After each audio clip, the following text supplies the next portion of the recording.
नमस्कार किसान भाइयों। आज हम बात करने वाले हैं पपीता की खेती के पूरे बिजनेस मॉडल के बारे में। दोस्तों, पपीता सिर्फ फल नहीं है बल्कि इसे पैसों का पेड़ भी कहा जाता है, क्योंकि इसमें लागत कम और मुनाफा ज़्यादा होता है।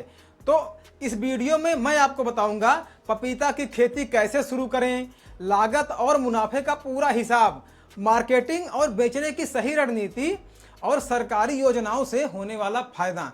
तो आइए शुरू करते हैं पपीता फार्मिंग का फुल बिजनेस मॉडल। तो पहली बात, खेती की शुरुआत कैसे करें। किसान भाइयों, बात करते हैं जलवायु और मिट्टी की।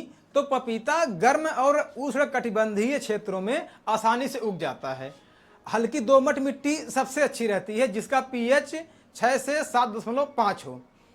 बात करते हैं बीज और किस्म की। तो रेड लेडी 786, पूसा नन्हा, पूसा डेलिशियस सबसे ज़्यादा डिमांड वाली किस्म है और 1 एकड़ में लगभग 1500 से 1600 पौधे आसानी से लगाए जा सकते हैं।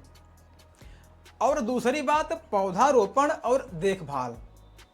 किसान भाइयों, पौधे लगाने का सही समय जून, जुलाई, फरवरी और मार्च होता है और पौधे को 6 फीट की दूरी पर लगाना चाहिए और सिंचाई ड्रिप इरिगेशन से करें।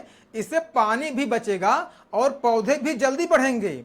और हर 20 से 25 दिन पर जैविक खाद और गोबर की खाद डालें। इससे आपका पपीता 8 से 10 महीने में फल देना शुरू कर देता है। और तीसरी बात, लागत और मुनाफे का हिसाब। किसान भाइयों, 1 एकड़ पपीते की खेती की लागत देख लेते हैं। तो आपके बीज और पौधे यह हो गए 15,000, खाद और दवा मिलाकर आपका हो गया 20,000, मजदूरी आपकी 25,000 रुपये, सिंचाई और देखभाल 15,000। तो कुल मिलाकर लागत आपका 75,000 रुपये से 80,000 रुपये की आने वाली है 1 एकड़ में। और चलिए बात करते हैं उत्पादन और मुनाफे की।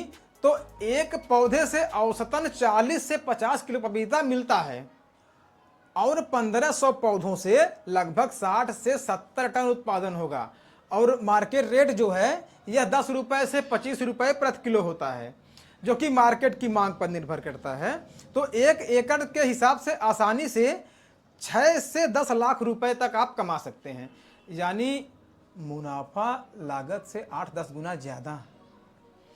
अब चौथी बात आती है कि मार्केटिंग और बेचने की रणनीति।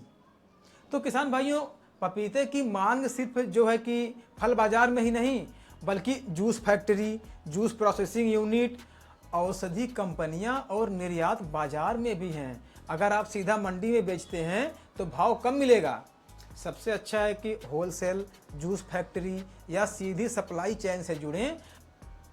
और अगर आपके पास 4 से 5 एकड़ खेती है तो आप एफपीओ मतलब कि फार्मर प्रोड्यूसर ऑर्गेनाइजेशन से जुड़कर सप्लाई कर सकते हैं। और अगर आपको एफपीओ के बारे में जानकारी चाहिए कि एफपीओ क्या है, एफपीओ कैसे बनता है, एफपीओ बनाने के क्या फ़ायदे हैं, तो डिस्क्रिप्शन में आपको हम एक लिंक दे देंगे, आप उस पर क्लिक करके पूरी जानकारी ले सकते हैं।